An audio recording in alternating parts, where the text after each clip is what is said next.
Hello students, today in this video we will cover remaining half part of chapter 2 for class 4, India, Forests and Wildlife.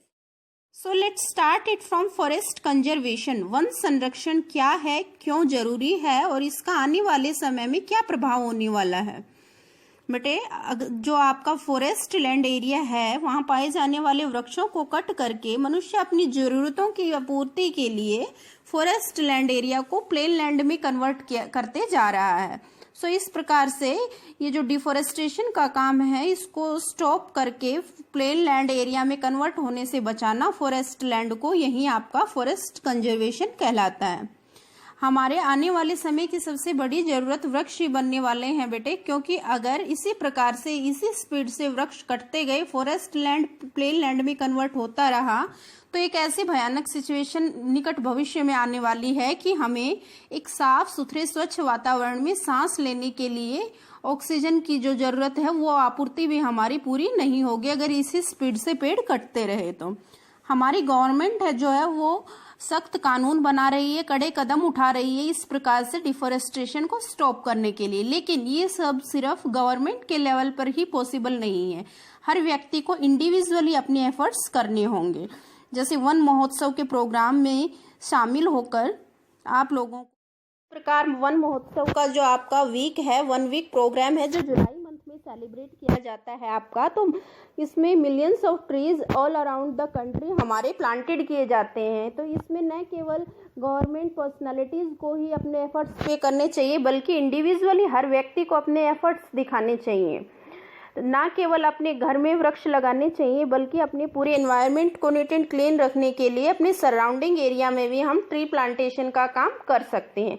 Secondly, लोगों को हम aware कर सकते हैं trees cut ना करने के लिए। सिर्फ बहुत ही ज़रूरत पड़ने पर ट्रीज कट किए जाएं, बहुत ज़्यादा आवश्यक होने और उन आवश्यकताओं की आपूर्ति में भी जो बिना ट्रीज कट किए पूरी नहीं हो सकती। एक ट्री कट करने से पहले हमें प्रण लेना चाहिए, अगर हम आज एक ट्री काट रहे हैं तो उसकी जगह पर जब तक हम पहले 10 नए ट्री और ना लगा दें उससे पहले हम कोई एक भी वृक्ष को नहीं काटेंगे। तो इस प्रकार की सोच जब हम लोग रखेंगे और अपने एफर्ट्स पे करेंगे अधिक से अधिक वृक्ष लगाने में, तभी कुछ हम अपनी भूमिका निभा सकते हैं पर्यावरण को स्वच्छ रखने के लिए। और इस प्रकार से अधिक वृक्ष लगाने से इसका फायदा न केवल पर्यावरण को और हमारे मनुष्य जीवन पर पड़ रहा है बल्कि ऐसे लाखों करोड़ों बेजुबान जो वाइल्ड एनिमल्स हैं जिनका हैबिटेट मनुष्य ने अपनी जरूरतों के लिए नष्ट किया था, हम उनको भी प्रोटेक्ट कर सकते हैं। Now coming past of our country, if we talk about the Chipko movement, तो बेटे चिपको आंदोलन की शुरुआत सुंदरलाल बहुगुणा द्वारा अप्रैल 1973 में हुई थी। सबसे पहले जब उन्हें पता चला कि उनके गांव के वृक्षों को काटा जाने वाला है तो उन्होंने अपने गांव वासियों को इसके प्रति अवेयर किया, जागरूक किया। जब लोगों को वृक्षों के फायदों के बारे में उन्होंने अवगत कराया तो लोगों ने अपने गांव में जितने भी वृक्ष थे उनसे सभी कोई न कोई व्यक्ति चिपक कर खड़ा हो गया और उन्होंने कहा कि अगर आप लोग पेड़ों को काटेंगे तो उससे पहले आपको हमें मार के गिराना पड़ेगा। इस प्रकार से उन्होंने अपने गांव के वृक्षों को सुरक्षित किया, काटा जाने से बचाया। इस प्रकार धीरे धीरे इस आंदोलन की लहर, जो कि आपका ये चामोली गांव अलकनंदा वैली में पड़ता है उत्तराखंड में, वहां से शुरू होकर और हिमाचल के जो अदर आपके डिस्ट्रिक्ट हैं उनमें धीरे धीरे फैलता चला गया और इस प्रकार से पूरे देश में इसकी चर्चा हुई और वृक्षों को एक बड़े पैमाने पर काटने से बचाया गया। अब हमें जरूरत उसी प्रकार से आने वाली है। अब हमें चिपको आंदोलन चलाने की जरूरत नहीं, अब हमें अपने आप को अवेयर, हर व्यक्ति को अवेयर होना जरूरी है कि वृक्षों की क्या फायदे हैं, क्या लाभ हैं और अगर इसी प्रकार से वृक्ष कटते रहे तो कौन सी भयानक स्थिति का सामना हमें करना पड़ सकता है। And as the information about the movement start to spread over the different part of the country, people start to be inspired and have start this movement by the different names in the different part of the country. Like in Karnataka state, this movement was started by the name APCO movement. At the place of Chipko, they settled the name APCO. Now wildlife. बेटे जब पशु, पक्षी, reptiles, insects, इन सभी को एक साथ एक name से अगर हम रेफर करें तो उन्हें वन्य जीवन के नाम से जाना जाता है, यानी वाइल्ड लाइफ। और भारत वाइल्ड लाइफ के लिए पूर्ण रूप से ब्लेस्ड है। यहाँ आपको विविध प्रकार के वन्य जीव जंतु देखने को मिलेंगे। उनमें से कुछ एक जीव जो भारतवर्ष में पाए जाते हैं, यहाँ के जंगलों में पाए जाते हैं, वो हैं आपके elephants, tigers, lions, rhinoceros, hippopotamus, deer, black buck, gazelle, monkey and many others. बहुत से और भी हैं जो डिफरेंट फॉरेस्ट में पाए जाते हैं।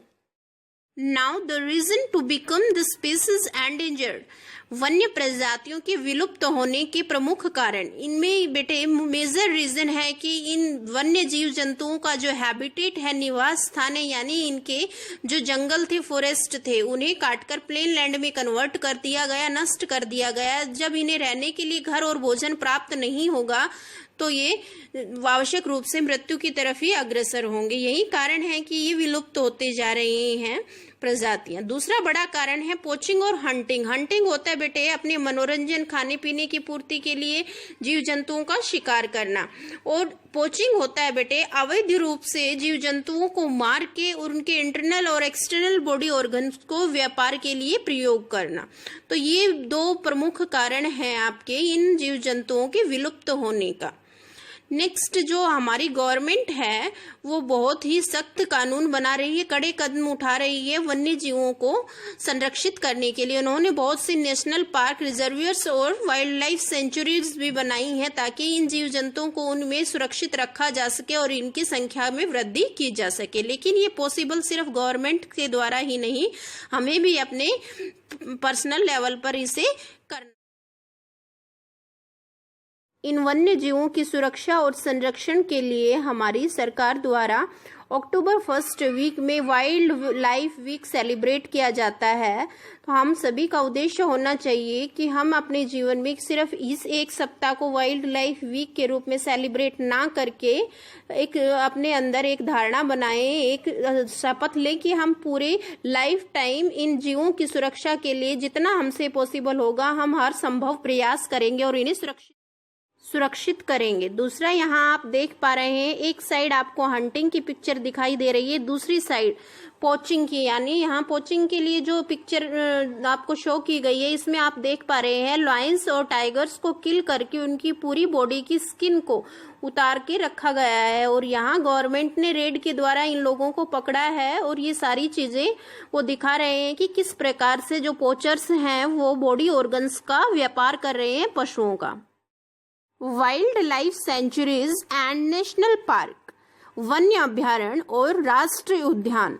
बेटे भारत में सरकार ने बहुत से वन्य अभ्यारण्य केंद्र और राष्ट्रीय उद्यान बनाए हैं ताकि उन स्पीसीज को, उन प्रजातियों को संरक्षित किया जा सके जो विलुप्त होने की कगार पे हैं। इसी श्रृंखला में इंडिया में near about 500 wild life sanctuaries, 120 national parks और 18 बायो रिजर्व्स हैं। So have a look on this map to know more about the wildlife sanctuaries in our country, in the different state of the country. So let's start it from the upper side of the country, from the north side. Here Jammu Kashmir is the topmost state in northern side, and Kishtwar Hemis high altitude is the 2 national park in this region. Then below this Himachal Pradesh is there. Great Himalayas is the national park in this region. Then Uttarakhand Valley of Flower and Corbett National Park is here.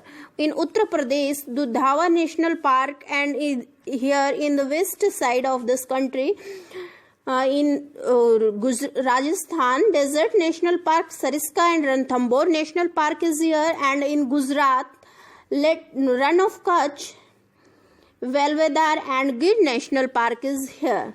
And now, just below the Gujarat in Maharashtra, Sanjay Gandhi National Park and Vansda National Park. Then below the Maharashtra, here in Panaji, Goa, Molan National Park is here. Now in Karnataka, Nagarhole and Bandipuri National Park is there. And after Karnataka, in Kerala, Silent Valley National Park is here. And after Kerala, Tamil Nadu, Indira Gandhi National Park is there, and Goindi National Park is also here. And in Karnataka, one we left, that is Safari, and Banerghat National Park is also present here. And after this, in Andhra Pradesh, if we talk about the Andhra Pradesh, then Ishwaka National Park is also here in Andhra Pradesh and in Hyderabad. Now just come upper side to this. In Madhya Pradesh, we can see here Bhopal Zoo, Van Vihar, Shivpuri, Bandhavgiri, Kanha National Park and Panch National Park, etc. also present here. Now just come from the side of Chhattisgarh. Indravati National Park is also present here. And ये आपका जो Kanha national park के just side में आपका Indravati national park पड़ता है बेटे. Now अब अगर थोड़ा ऊपर की साइड चलें तो उत्तर प्रदेश में आता है आपका दुधावा नेशनल पार्क. ये सभी आपके नेशनल पार्क्स और वाइल्ड लाइफ सेंचुरीज हैं जिनका निर्माण गवर्नमेंट ऑफ इंडिया द्वारा उन वन्य जातियों को संरक्षित करने के लिए किया गया है जो विलुप्त होने की कगार पे हैं. सो हमें गवर्नमेंट द्वारा उठाए गए इन कदमों को सफल बनाने के लिए अपने इनिशिएटिव भी इनमें लगाने होंगे. हमें उन सभी अवैध कार्यों को रोकना होगा जिनकी वजह से इन वन्य जनजातियों की संख्या में कमी आ रही है और हमारा पर्यावरण और इकोसिस्टम अनबैलेंस होता जा रहा है. सो पर्यावरण को साफ सुथरा, सुरक्षित, सुसज्जित रखने के लिए हमें इन वन्य जीवों को संरक्षित करना बहुत जरूरी है और अपने प्रयास करने होंगे.